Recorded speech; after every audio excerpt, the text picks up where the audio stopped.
The year was 1976, and the picturesque city of Nice, France bustled with life. Tourists roamed the streets, basking in the sun along the French Riviera. Beneath the surface of this vibrant city, however, something extraordinary was taking shape. Something that would make headlines around the world. Albert Spaggiari, a name that would soon become infamous, stood at the heart of it all. He wasn't the kind of man you'd expect to mastermind one of the most audacious bank heists in history. A former paratrooper turned photographer, Spaggiari was charismatic, meticulous, and driven by an unconventional philosophy. Sans armes, ni haine, ni violence. Without weapons, hatred, or violence. For Spaggiari, this heist was not just about money. It was a statement, a rebellion against what he saw as a corrupt system. His target? Société Générale, a bank renowned for its impenetrable security and vast wealth. The plan? To tunnel into its underground vault and take everything of value without firing a single shot. It was 1976, and Nice, France, shimmered under the Mediterranean sun. The city's streets buzzed with a life, its cafes filled with laughter, and its banks brimmed with wealth. But for Albert Spaggiari, the charm of Nice had dulled. Beneath the city's idyllic surface, he felt trapped, shackled by routine and a life that offered him little excitement or recognition. Spaggiari had always been restless, a man of action with an insatiable appetite for the extraordinary. Civilian life, with its mundane rhythms, gnawed at his spirit. It was during one of these moments of reflection, surrounded by the silence of his photography studio, that the seed of an idea took root. At first, it was just a fleeting thought, a whisper of rebellion against a world he considered unjust. But whispers, when nurtured, grow into storms. The Société Générale vault was renowned as an impenetrable fortress, situated 8 meters underground and secured by the most advanced technologies of the time. It was a symbol of financial power. For Spaggiari, it wasn't just a vault. It was a challenge, a declaration of war against the establishment. If they think it's untouchable, he mused to himself, then it's exactly where I need to strike. For weeks, Spaggiari pondered the impossible. His mind raced with possibilities, each more audacious than the last. He didn't want to commit a mere crime. He wanted to craft a masterpiece, a heist that would leave the world in awe.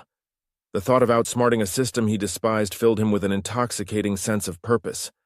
Spaggiari's first step was to understand the terrain. Société Générale was no ordinary bank. Its vault, buried beneath layers of reinforced concrete and secured by state-of-the-art locks, was considered one of the safest in Europe. But even the mightiest walls had their weaknesses, and Spaggiari's eyes turned downward, toward the earth beneath.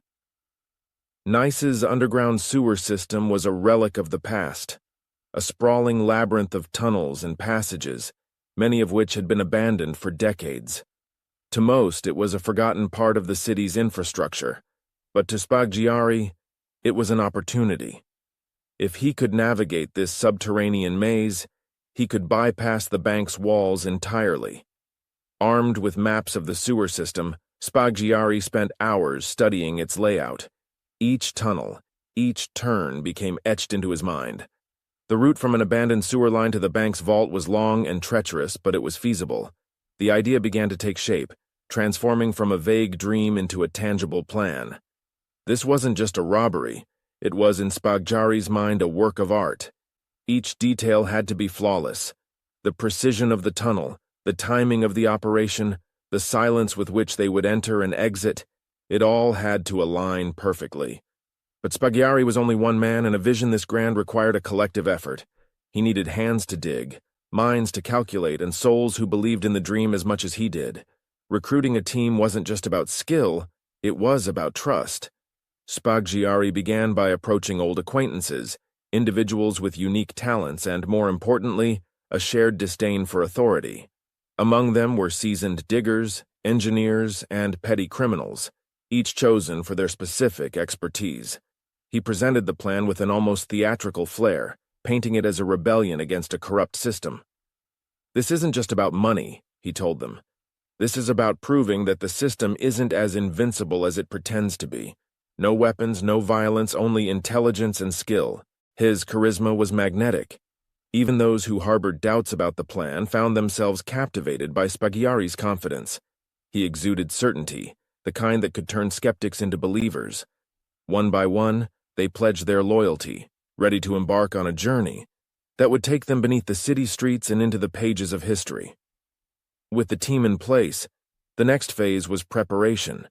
Spaggiari was meticulous, leaving no room for error. The team spent weeks gathering supplies: shovels, wooden beams for reinforcement, lanterns, and a small pump to deal with potential flooding. Every tool, every resource, was chosen with care. To avoid suspicion, they worked in secrecy, often under the cover of night. They identified an entry point in the sewer system, a forgotten access point far from prying eyes. From there, they began mapping the tunnel's path in greater detail, calculating angles and distances to ensure they would reach the vault without veering off course. Spaggiari's leadership was unwavering. He coordinated every move, balancing the technical challenges of digging with the psychological demands of keeping his team focused and motivated.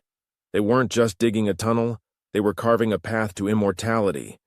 There were nights when Spaggiari would sit alone at the tunnel's edge, lantern in hand, and reflect on the enormity of what they were attempting. The quiet hum of the city above seemed a world away, replaced by the damp, echoing silence of the sewers. Doubt crept in occasionally. Was this truly possible? Could they pull off a heist of this magnitude without being caught? But each time Spaggiari silenced his fears with the same thought. The system thrives on fear. We will succeed because we refuse to let fear control us. As the days turned into weeks and the weeks into months, the dream began to solidify. The tunnel grew longer, inching closer to its destination, and with each passing day, Spaggiari's resolve grew stronger. Albert Spaggiari's vision was bold, but it was not one he could realize alone. To breathe life into his daring plan, he needed the perfect team, a collection of individuals whose skills and mindset matched the audacity of the task ahead. This was not merely about finding accomplices. It was about recruiting artists. Spaggiari's charisma was his most powerful tool. He had an uncanny ability to inspire, to ignite passion in those around him. When he approached potential recruits, he didn't simply present a scheme. He told a story. In his words, the heist wasn't just about stealing money. It was a statement, a rebellion against a system that represented greed and oppression. The first to join was an experienced tunneler, a man who had spent years working in underground construction projects. Known only as Jean, he had the technical expertise to navigate the challenges of excavation. Jean was skeptical at first, questioning the feasibility of tunneling into a bank vault without being detected. But Spaggiari's unwavering confidence and clear vision won him over. Next came a former engineer who had fallen on hard times. Pierre, as Spaggiari called him, had a mind for mechanics and a knack for solving complex problems. His role would be critical in designing the reinforcements and ensuring the structural integrity of the tunnel. Finally, Spaggiari recruited two petty criminals, men who had spent their lives navigating the edges of society. Though they lacked technical expertise, their resilience and loyalty made them valuable assets.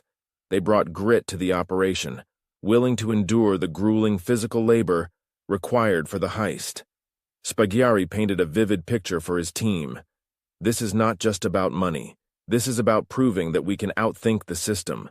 No weapons, no violence, only precision and intellect.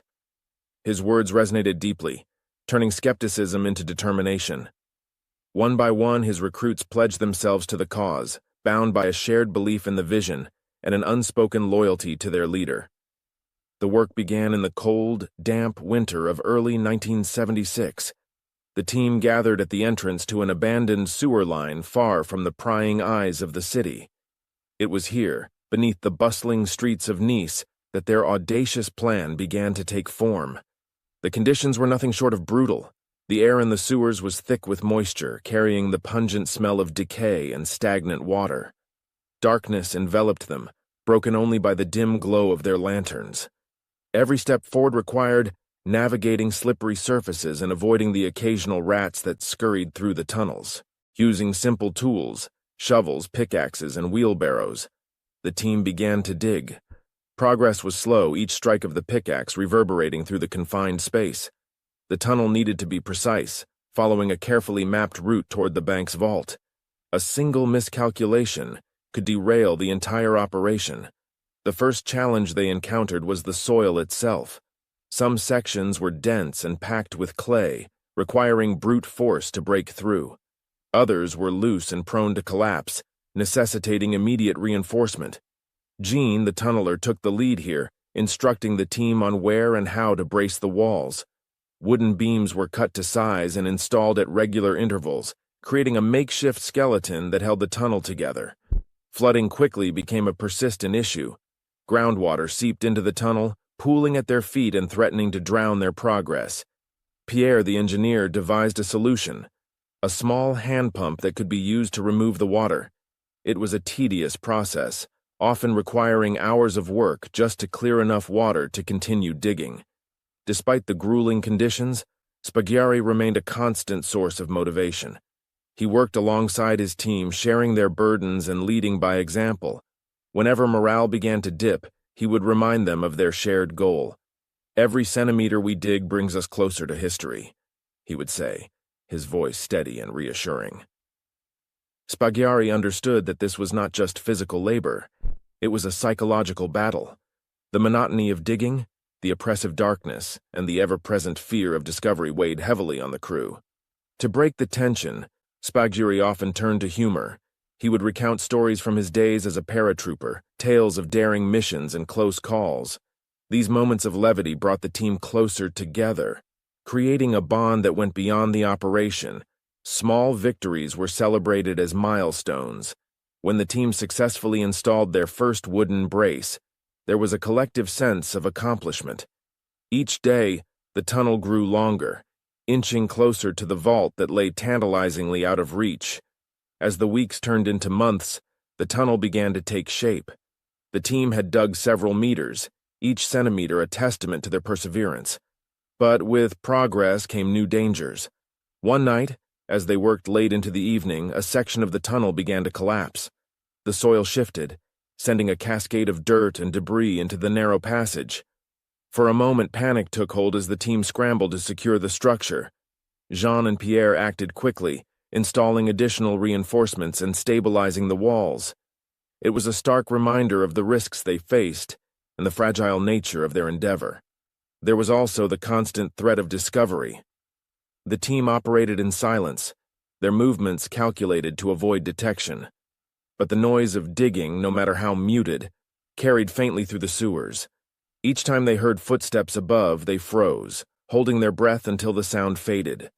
For Spaggiari, the tunnel was more than just a means to an end. It was a masterpiece in progress. He often referred to it as our sculpture, a creation born of intellect and resilience. "We're carving our names into history," he told his team one evening, his voice echoing softly through the dimly lit passage.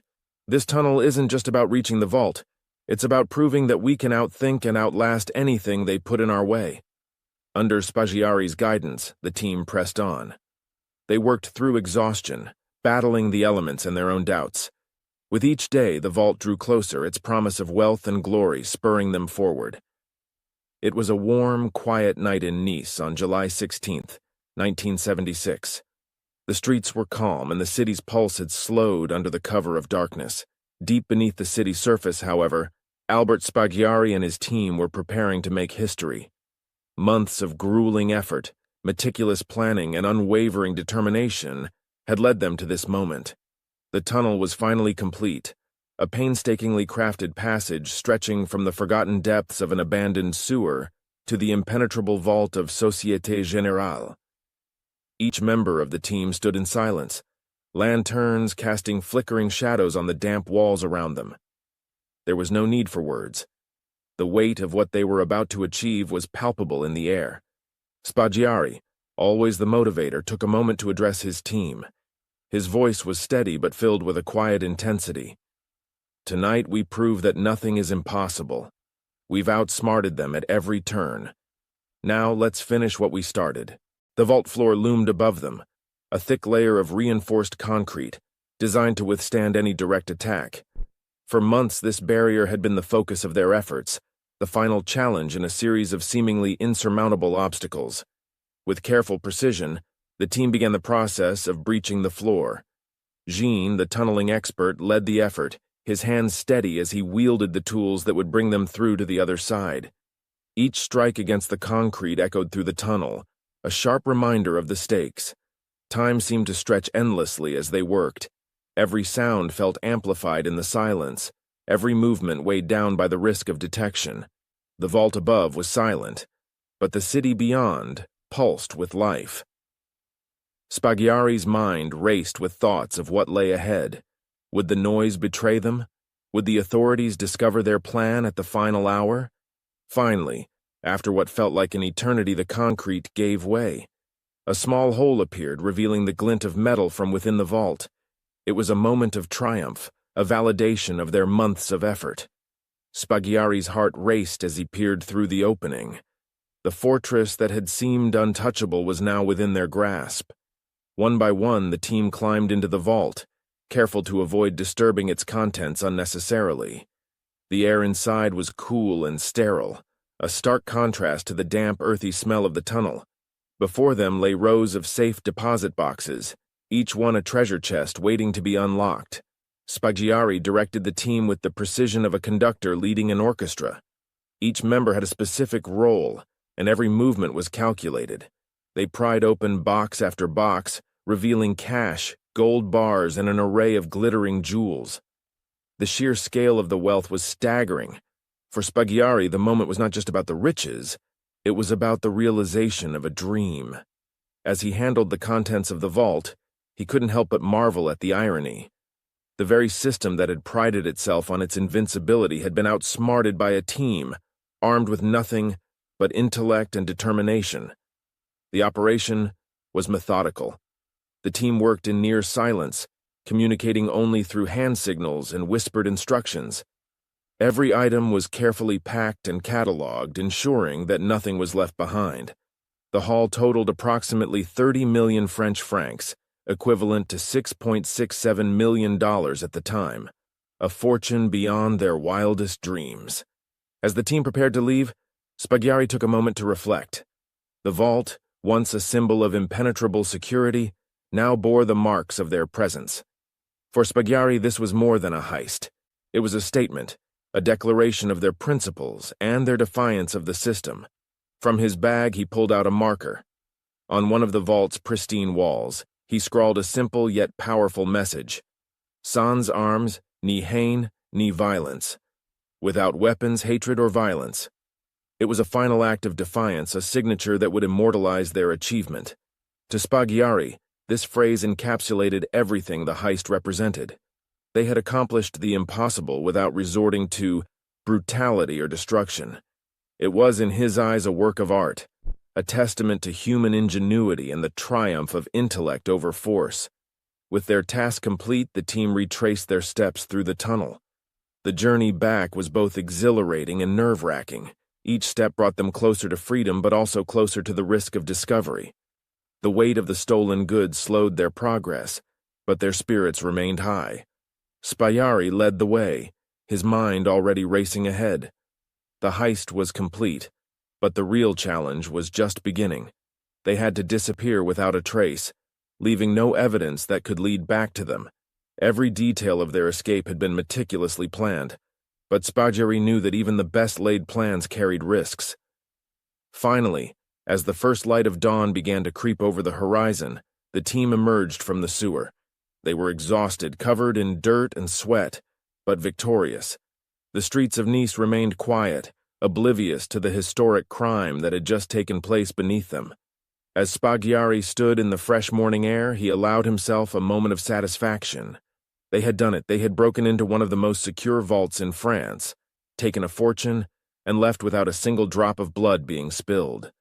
The heist would go down in history, not just for its scale, but for its audacity.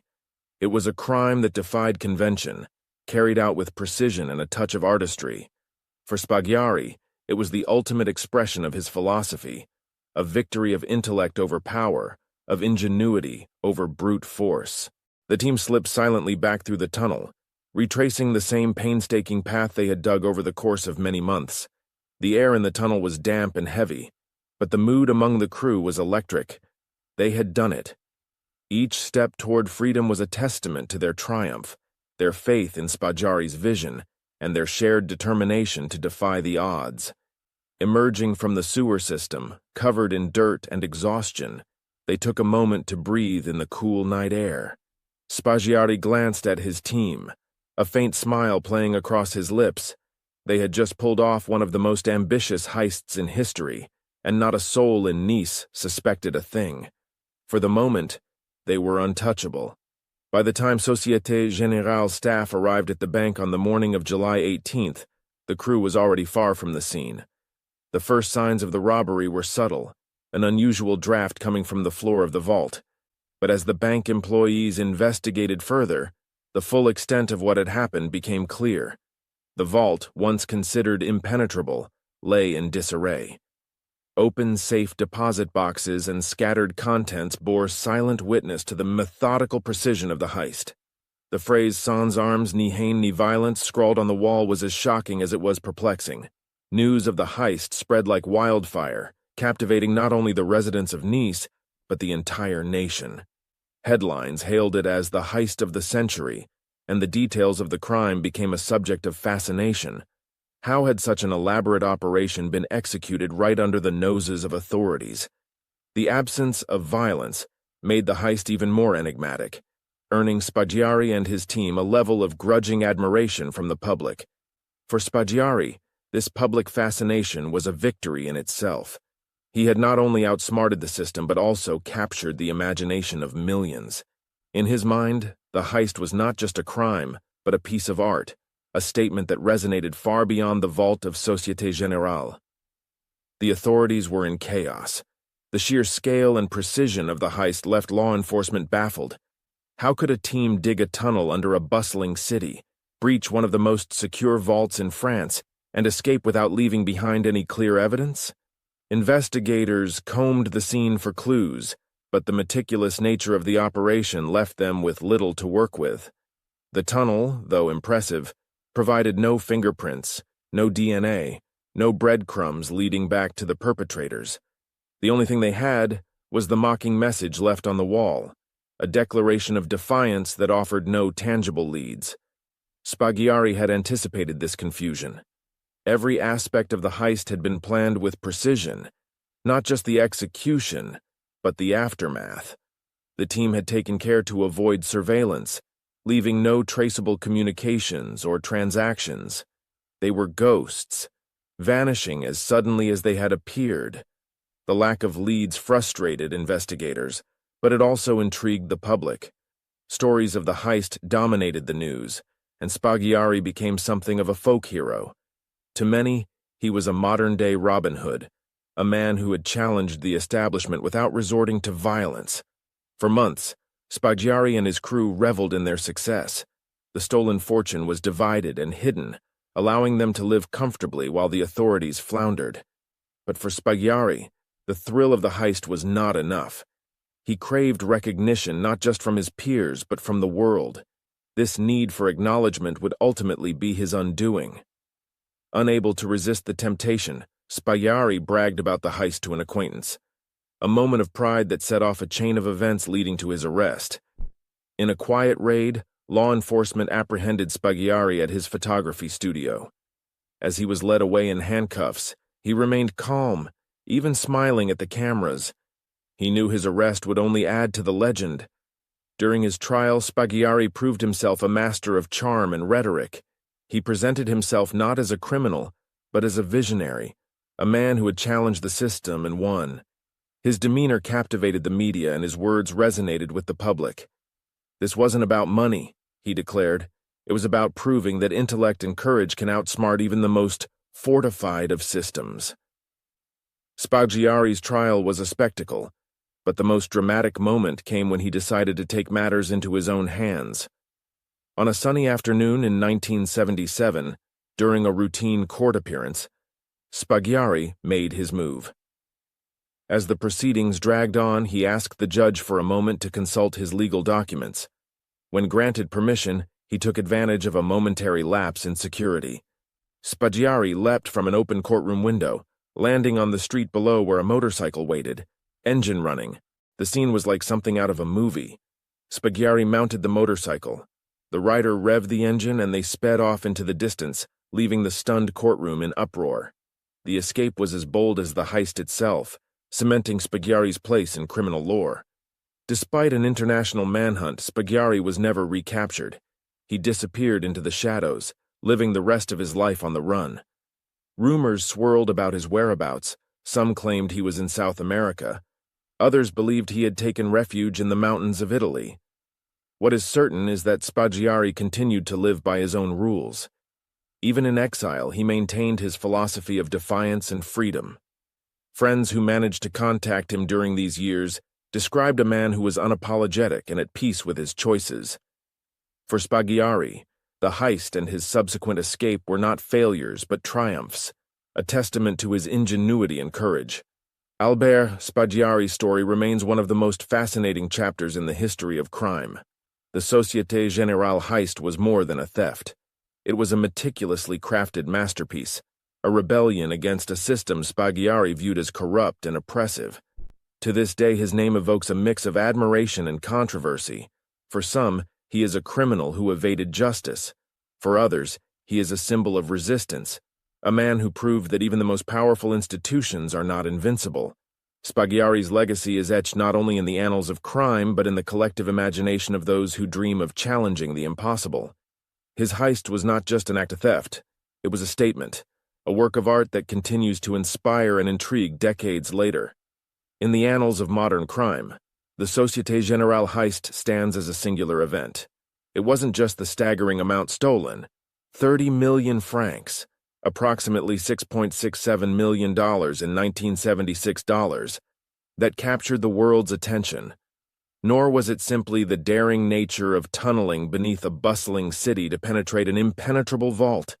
What made this heist truly unique was its philosophy, its artistry, and the man behind it, Albert Spaggiari. To many, the heist was more than a crime. It was a statement. Spaggiari's guiding principle, sans armes, ni haine, ni violence, without weapons, hatred, or violence, redefined the narrative of criminality. It was a philosophy that placed intellect above force, creativity above destruction. While most robberies relied on brute strength or firepower, this heist elevated itself into the realm of a calculated masterpiece, one that challenged society's perception of both crime and justice. Spaggiari's meticulous planning and the execution of the heist became a blueprint for audacity. It wasn't just about stealing money, it was about exposing the vulnerabilities of an institution that prided itself on being untouchable. The Société Générale heist reminded the world that even the most secure systems are not impervious to human ingenuity and determination. Albert Spaggiari was not the archetypal criminal. Born in modest circumstances, his early life gave no indication of the legend he would become. A paratrooper during the Algerian War, Spaggiari had witnessed the extremes of human courage and resilience. These experiences shaped him, instilling a sense of discipline and an unrelenting desire for freedom, both physical and intellectual. Yet beneath the surface of his military discipline was a restless mind. Spaggiari despised conformity and the institutions that enforced it. For him, the heist was not merely an act of rebellion but a personal liberation. It was his way of asserting control over a world he saw as corrupt and oppressive. Even after his escape and years in exile, Spaggiari maintained an enigmatic presence. Friends described him as both charming and aloof, a man who lived on the edges of society but commanded attention wherever he went. He was a storyteller at heart, weaving tales of his exploits with a mix of bravado and humor. For Spaggiari, his life was a performance, and the Société Générale heist was his magnum opus. Following his dramatic courtroom escape, Spaggiari disappeared into the ether, leaving behind a trail of questions but no answers. Rumors swirled about his whereabouts. Some said he had fled to South America, while others believed he was hiding in Italy, shielded by allies who admired his audacity. What is certain is that Spaggiari lived the rest of his life in exile. He moved between safe houses, always careful to avoid detection. He left few traces, rarely staying in one place for long. Despite the hardships of life on the run, Spaggiari embraced his fugitive status with characteristic flair. He continued to write and communicate with select confidants, often reflecting on the heist and its aftermath. For Spaggiari, the Société Générale robbery was not just a defining moment in his life, it was his legacy. He took pride in the fact that the heist had been carried out without violence, viewing it as a victory of intellect over brute force. But exile was not without its challenges. Cut off from his family and constantly looking over his shoulder, Spaggiari led a life of isolation. Yet even in his solitude, he remained unapologetic. To him, the heist was a triumph, a testament to what could be achieved through daring and ingenuity. Spaggiari's philosophy extended beyond the heist itself. His insistence on nonviolence set him apart from other criminals of his time. He viewed himself not as a thief, but as a strategist, an artist who used intellect and precision to achieve his goals. "This wasn't about the money," he once wrote in a letter to a confidant. "It was about proving that the system is not as invincible as it pretends to be." For Spaggiari, the heist was a challenge to authority, a way of exposing the cracks in a system that thrived on fear and control. His approach resonated with many, turning him into a folk hero of sorts. To some, he was a modern-day Robin Hood. To others, a rogue philosopher who blurred the lines between right and wrong. The story of Albert Spaggiari is a testament to the thin line between brilliance and madness. His ability to envision and execute the Société Générale heist showcased a genius for strategy and leadership. Yet, his reckless need for recognition and defiance of societal norms revealed a deeper, more chaotic side. Spaggiari was both a planner and a dreamer, a man who lived for the thrill of challenging the impossible. His life, marked by both triumphs and tragedies, reflected the contradictions of his character. He was a rebel who sought freedom but lived much of his life in hiding, a man who despised the establishment yet craved its acknowledgement. Albert Spaggiari passed away in 1989, still a fugitive, still a legend. His death marked the end of a life lived on the edge, but his legacy endured. Even in death, Spaggiari remained an enigma, a man whose life story blurred the boundaries between criminality and genius, rebellion and artistry. He was laid to rest far from the spotlight, his final resting place as elusive as the life he had led. Decades later, the Société Générale heist continues to captivate the imagination of people around the world. Books, films, and documentaries have sought to capture the audacity of Spaggiari's plan, the meticulous execution, and the philosophical undertones that made it more than just a robbery. For criminologists, the heist is a case study in strategic planning and the psychology of a leader who could inspire loyalty and courage in his team. For storytellers, it is a tale of adventure and defiance, a modern myth with Spaggiari at its center as the flawed but fascinating hero. The heist left behind a dual legacy. For the public, it was a story of triumph over perceived injustice, a reminder that even the most fortified institutions could be brought down by ingenuity and determination. For law enforcement, it was a cautionary tale about underestimating the resourcefulness of those who operate outside the law. Spaggiari's insistence on nonviolence gave the heist an air of moral ambiguity. Unlike other high-profile criminals, he was not driven by a desire to harm, but by a need to outthink and outmaneuver. This distinction has kept his story alive, a blend of infamy and admiration that continues to provoke debate. At its heart, the Société Générale heist wasn't just a robbery. It was a bold statement of defiance. For Albert Spaggiari, it was a carefully crafted masterpiece, a blend of ingenuity, precision, and unyielding determination. He often referred to the heist as his sculpture, a creation that transcended the boundaries of conventional crime. In Spaggiari's mind, the heist was a rebellion against a world driven by greed, conformity, and fear. The Société Générale vault symbolized not only wealth but also the oppressive power of institutions. Spaggiari viewed the operation as a fight for freedom, not just for himself but for everyone who felt trapped by a system that rewarded brute force over creativity, submission over courage. "This isn't about money," he would often say to his team. "It's about proving that we are more than what they expect us to be. It's about turning their fortress into our masterpiece." The planning and execution of the heist reflected Spaggiari's belief in the power of intellect. Every detail, from the meticulously dug tunnel to the philosophical message left on the vault wall, underscored his desire to turn rebellion into art. He wanted the world to see the Société Générale heist not as an act of theft, but as an act of defiance, a challenge to a system that thrived on fear and control. Albert Spaggiari remains an enigma, a man whose life was as contradictory as it was fascinating. To some, he was nothing more than a criminal, a fugitive who evaded justice after orchestrating one of the most daring robberies in history. To others, he was a visionary, a genius who dared to challenge the status quo. Spaggiari's life was a study in contrasts. On one hand, he was a disciplined strategist, capable of leading a team through months of grueling work in the tunnels beneath Nice. On the other hand, he was a dreamer, a man who thrived on the thrill of challenging the impossible. Even after his dramatic courtroom escape, Spaggiari's legend only grew. He disappeared into the shadows, leaving behind a trail of speculation. Some claimed he lived in South America under an assumed identity. Others believed he hid in Italy, protected by a network of allies who admired his audacity. Wherever he went, Spaggiari remained true to his principles, living life on his terms. For those who knew him, Spaggiari was more than a criminal. He was a storyteller, a man who could captivate an audience with tales of adventure and rebellion.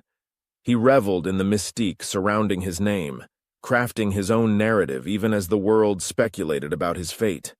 The Société Générale heist endures not just as a historical event, but as a symbol of human ingenuity and daring. It stands as a reminder that even the most fortified systems can be brought down by those who dare to imagine a different reality. For Spaggiari, the heist was his legacy, a testament to the power of vision and the cost of greatness. His story continues to provoke debate and inspire curiosity, a blend of brilliance and madness that defies easy categorization. Albert Spaggiari turned crime into legend, rebellion into art, and himself into a symbol of the extraordinary. The world may never fully understand the man behind the myth, but his story will forever ignite the imagination of those who dream of challenging the impossible.